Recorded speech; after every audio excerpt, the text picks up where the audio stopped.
saya sebagai pembawa acara atau moderator, dan di sini ada narasumber yang merupakan siswa dari SMA Negeri 1 Ranca. Bisa perkenalkan diri? Ya, perkenalkan, nama saya Dewi Witri dari SMA 1 Ranca. Saya dari kelas 11 MIPA 1, saya mengikuti organisasi Ranca. Oh ya, tadi selamat datang. Bagaimana kondisi sekarang? Tadi apakah sehat? Alhamdulillah sehat walafiat. Ya, karena kemarin-kemarin kan ya juga sekarang gitu lagi ininya virus corona COVID-19 yang menyebabkan sekolah itu ditutup, bukan ditutup sih, libur sementara atau mungkin belajar di rumah ya. Salah satunya dengan belajar daring atau online. Nah, jadi kira-kira menurut tadi ya sebagai seorang pelajar, di mana sekolah atau kegiatan belajar mengajar saat ini menurut tadi? Jadi menurut saya sekolah saat pandemi ini memulai dengan belajar daring atau online melalui gadget handphone yang bisa diakses melalui Ya mungkin karena juga nggak bisa bertemu langsung, akhirnya kan memanfaatkan teknologi yang ada ya seperti handphone atau mungkin laptop dan sebagainya. Kira-kira menurut tadi apakah ada kesulitan ya dalam belajar melalui HP ini atau melalui daring ini, dan kira-kira kalau dibandingkan dengan sekolah langsung atau tatap muka, efektifan mana?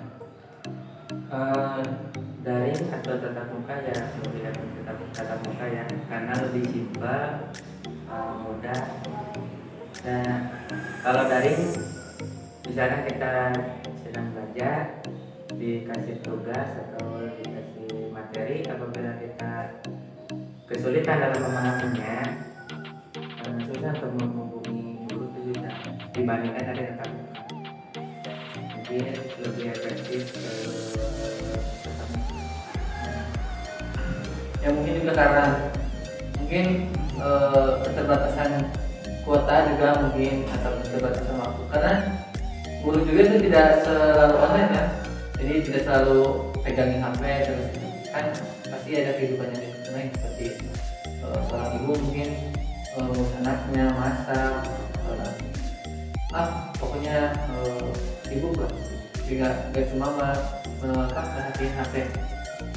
Jadi mungkin lebih efektif tatap muka, karena kalau tatap muka kan misalkan kita ada yang bingung nih, aku tanya ke guru, apalagi kalau soal matematika kan suka pertanyaannya sama jawaban itu beda sama yang dicontohkan gitu. Lalu apakah selama belajar online diterapkan oleh sekolah, apakah Teddy selaku siswa belajar dengan baik? Ya, menurut saya sih kalau daring ada baik ada enggak. Kadang semangat turun saat daring itu karena ya salah satunya kan nggak ada teman belajar, ya susah sinyal, ya gimana lah kita memahami pelajaran. Jadi pengalaman saya saat di rumah itu ada susah ada enggak gitu. Tapi kebanyakan susah ya. Kebanyakan susah. Jadi intinya ada baiknya ada enggaknya, tergantung dari kita menyikapinya. Terus kalau misalkan tadi diberi pilihan nih antara bisa nih masuk sekolah tatap muka asal mengikuti protokol kesehatan, pakai masker, cuci tangan, jaga jarak, boleh ke sekolah. Boleh juga kalau nggak mau yang ke sekolah bisa online daring gitu, jadi bebas mau ke sekolah atau enggak. Kira tadi lebih pilih yang mana? Tatap muka, karena melalui yang tadi tatap muka kan lebih simpel, lebih mudah, dan juga walaupun jaga jarak kan masih ada teman saja, masih ada guru yang bisa kita tanya soal materi yang telah diberikan dulu, jadi lebih mudah. Saya lebih memilih. Jadi mungkin karena sudah bosan ya dengan daring ini. Jadi gak sabar gitu pengen sekolah, pengen jajan lagi kan ya, pengen mungkin ya dulu juga yang sering saya rasakan kalau di sekolah itu suka pas istirahat ya ke kantin beli jajanan bareng teman gitu. Karena dulu itu masih belum belum ditetapkan PSBB, belum lockdown. Meskipun ya waktu itu udah apa ya corona udah menyebar gitu, udah menyebar di Cina dan juga di Indonesia mungkin hanya sebagian. Jadi dulu itu pokoknya masih bebas lah di waktu itu. Ya kira-kira belajar online ini atau daring ini kira sudah berapa bulan, berapa lama? Sekitar 6 bulan ya, 1 semester. Ya, kira-kira selama belajar online ini apakah menghasilkan hal positif atau hal negatif? ya tergantung kitanya aja. Kalau hal positif bisa terjadi dan hal negatif juga bisa terjadi. Kalau hal negatif kita bisa ambil dari negatifnya menggunakan handphone, gadget. Kadang-kadang kan kita dalam menggunakan handphone itu nggak selalu daring. Kita membuka internet, browser, makan banyaklah orang-orang yang terus saja menggunakan handphone itu untuk bermain game. Jadi positif ada, negatif ada. Jadi mungkin dari segi negatif gitu, kita jadi kecanduan sama teknologi ini. Jadi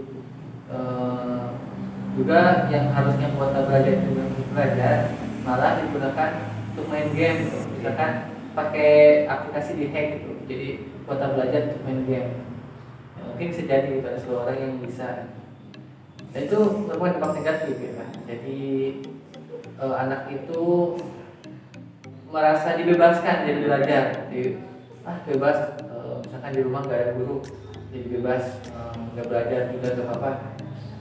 Kemudian hal positifnya kira-kira apa? Ya kalau hal positifnya, misalkan kita menggunakan handphone itu dengan bijak, ya seperti kita terus belajar dari handphone, terus kita menggunakan handphone sebagai media lah. Misalkan kita nonton YouTube nih, nonton hal positif yang bisa kita lakukan di rumah, yang seperti lah gimana kitanya aja menggunakan handphone. Ya karena kan Google itu ya itu bisa dikatakan ya lebih banyak informasi daripada misalkan saat kita di sekolah saat bertanya ke guru, bukan menyepelekan guru, tapi karena mungkin guru matematika mungkin hanya pintar di bidang saja, misalkan di matematika, tapi dalam bahasa mungkin ada kekurangan. Tapi hal kedua ya bahasa bisa, matematika bisa, kemudian biologi, fisika dan sebagainya itu Google bisa. Mungkin bisa dikatakan Google itu lebih pintar dari guru atau dari manusia, mungkin ada yang mengatakan. Tapi tetap hal positif dan negatif itu pasti ada. Karena Google itu mengatasi segalanya, bisa mengakses apapun, berarti hal-hal negatif pun juga bisa ada di Google, kan tergantung kita menggunakan informasi. Oke, ya mungkin pertanyaan tadi sekaligus menjawab bagaimana kondisi remaja atau anak-anak sekolah saat ini di Indonesia. Jadi pendapat tadi itu merupakan mungkin ya perwakilan dari sebagian besar siswa dan siswi yang sekarang sedang belajar online daring.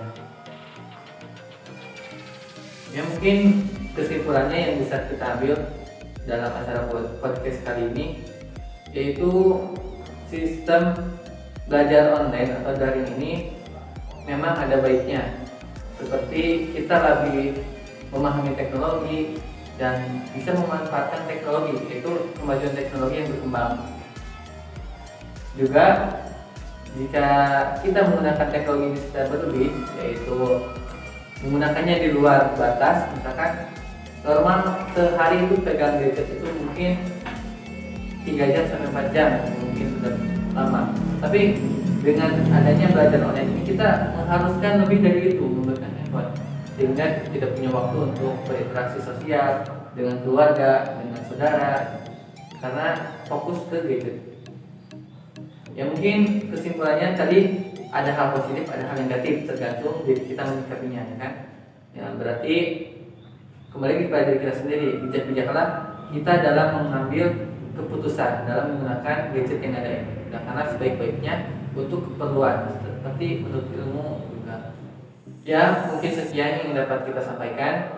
Terima kasih atas segala perhatiannya telah menyaksikan podcast ini dengan seksama. Semoga bisa mengambil pelajaran dari apa yang telah tadi kita sampaikan.